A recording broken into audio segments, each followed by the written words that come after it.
Rajini sir அப்படின்னு சொன்னதும் first உங்க ஞாபகத்துக்கு வருது என்ன சார்? ரஜினி சார்னு சொன்ன உடனே அவரோட ஸ்டைல், அவரோட மேனரிசம், இது வந்து இந்தியாவில் அடிக்கிறதுக்கு சிவாஜிக்கு அப்புறம் ரஜினி சார் தான். ஆஃப்டர் சிவாஜி. ஆமாம், ஆஃப்டர் சிவாஜி சாருக்கு அப்புறம் ரஜினி. இந்தியாவிலே இல்லை, உலகத்திலே அந்த மாதிரி ஒரு மேனரிசம் யாருமே கிடையாது. அந்த ஸ்டைலு, அந்த பாடி லாங்குவேஜ், சினிமாவில் ஒரு நடிகருக்கு இந்த பாடி லாங்குவேஜ்லாம் பேசுகிறதுக்கு ஆளே இல்லை ரஜினி சாரை விட்டா. வேர்ல்டில் நம்பர் 1 சொல்லலாம் அவர். எஸ்.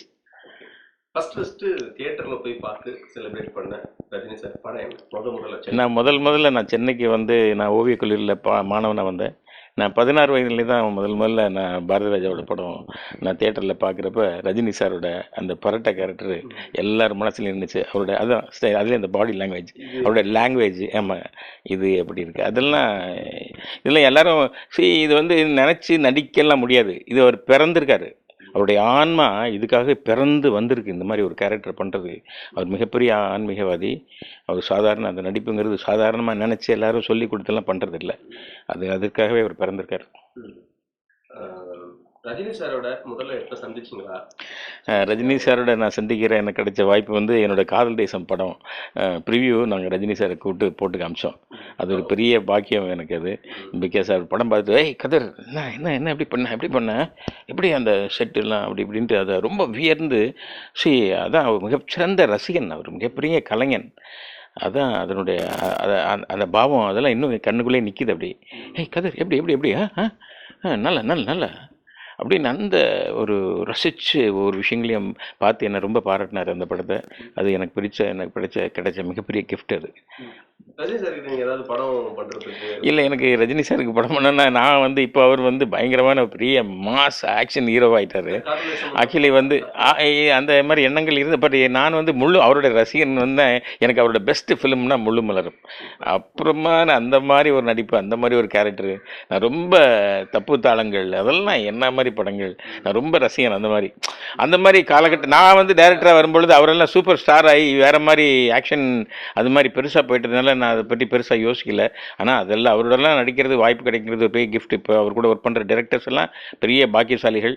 கண்டிப்பாக அந்த கிஃப்ட்டு நமக்கெல்லாம் கிடைச்சது பெரிய விஷயம். ரஜினி சார் அவர் வந்து அவருக்கு வார்த்தையே கிடையாது அவருக்கு. ஆமாம், ரஜினி சாரோட தனித்துவமா என்ன பார்க்குறீங்க ஒரு இயக்குனரா? சரி, ரஜினி சார் வந்து ஒரு எல்லாரும் சொல்லுவாங்க ஒரு டைரக்டர்ஸ் ஆர்டிஸ்ட்னு.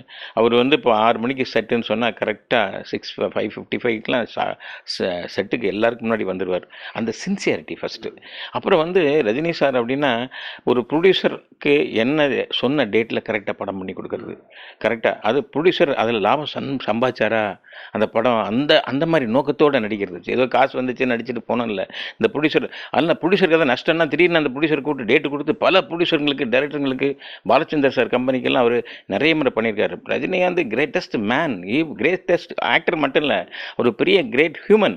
அவர் நிறைய பேருக்கு உதவி செஞ்சுருக்கார். பார்த்தீங்கன்னா சும்மா ராம் சரத்குமார் சார் வந்து ரஜினி சாரை கேள்விப்பட்டு அந்த திருவண்ணாமலையில் லைட் போடுறதுக்காக சுற்றி கிரிவலை பார்த்துல ரஜினி போய் பாருங்கள் நீங்கள் அப்படின்னு சொன்ன உடனே அந்த கலெக்டர் போய் ரஜினி சாரை பார்த்துருக்காரு. பார்த்த உடனே ரஜினி சார் தான் அந்த திருவண்ணாமலை பாதை முழுக்க வெளிச்சம் போட்டிருக்காரு.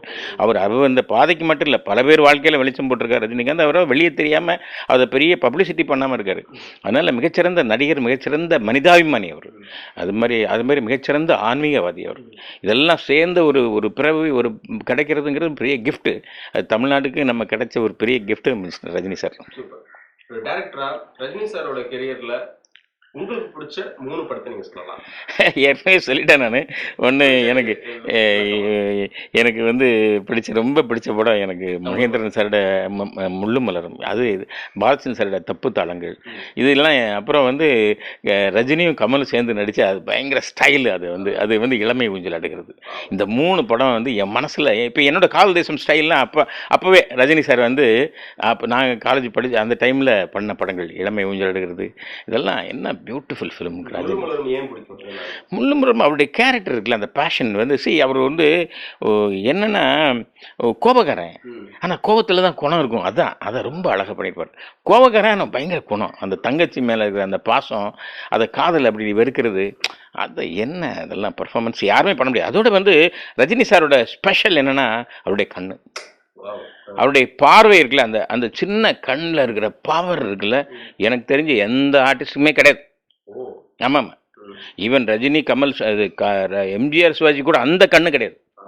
அவ்வளோ பவர்ஃபுல் ஐஸ் ரஜினி சார். அது நல்லா நீங்கள் பார்த்தீங்கன்னா தெரியும் அந்த பவர், என்ன பவர் அதில் இருக்குன்ட்டு. பயங்கர பவர்ஃபுல் ஐஸ் அந்த ஐஸ். தப்பு தளங்க எல்லாமே எல்லாமே அதுல என்ன பிடிக்கும்? தப்பு தளங்கள்லாம் அவருடைய கேரக்டர் வந்து ஒரு டைரக்ஷன், பாலச்சந்தர் டைரக்ஷனு அதெல்லாம் சேர்ந்து இருக்கும். அதெல்லாம் கதையாக மட்டும் இருக்காது. இங்கே ஒரு சீனில் அவர் ஒரு தப்பு பண்ணிட்டு வந்து அப்படி வெளியே பார்ப்பார். வந்து பார்த்தா அந்த வானத்தில் வந்து க்ளவுடு வந்து சூரியனை மறைச்சிட்டு அப்படியே ஓப்பன் ஆகும் அப்படியே. அப்போது இவருக்கு வந்து அந்த அந்த அந்த ரியலைஸ் பண்ணுவார். அந்த ரியலைசேஷனை அந்த ஷாட்டுக்கும் இவரோட பர்ஃபார்மன்ஸுக்கும் பார்த்தீங்கன்னா சும்மா ஏதோ பண்ண முடியாது. அதெல்லாம் by birth. Is born genius. ஆக்டிங்கில் மட்டும் இல்லை, ஆஸ் ஒரு ஆன்மீகவாதியாக, ஒரு மிகச்சிறந்த மனிதனாக, அது ஒரு தமிழ் திரையுலகில் கிடைச்ச பெரிய கிஃப்ட்டு ரஜினி சார். ஐயோ, அது 2 பேரும் என்ன போட்டு கமல் சார் வந்து ஒரு யூத்ஃபுல்லாக அவர் லவ் பண்ணிகிட்டு இருப்பார். இவர் ஜாய்ஃபுல், எல்லாமே அது கலட்டா, அவர் பயங்கர கலட்டா. அந்த ஸ்டைலு ரஜினி சார் வந்து ஸ்ரீதர் சார் டைரக்ஷன். அது இந்த 3 படமும் எனக்கு வந்து ரொம்ப அவரோட லைஃப்லேயே பெஸ்ட்டு ஃபிலிம்ஸ். எல்லாமே பெஸ்ட் ஃபிலிம்ஸ் இருக்குது. நிறைய ஒவ்வொரு டைரக்டர்ஸ்க்கு ஒவ்வொரு மாதிரி பிடிக்கும். எனக்கு பிடிச்ச படங்கள் அதெல்லாம். ஆமாம். வணக்கம் ரஜினி சார். நான் ரொம்ப உங்களை வாழ்த்துறதுக்கெலாம் எனக்கு வயதோ இல்லைன்னா அனுபவம் எதுவுமே இல்லை.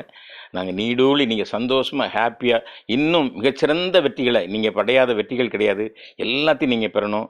நீங்கள் கிடைச்சது எங்களுடைய இண்டஸ்ட்ரிக்கு, எங்களுக்கு மிகப்பெரிய பாக்கியம். I love you sir. வாழ்க வளமுடன், வாழ்க வளமுடன் சார்.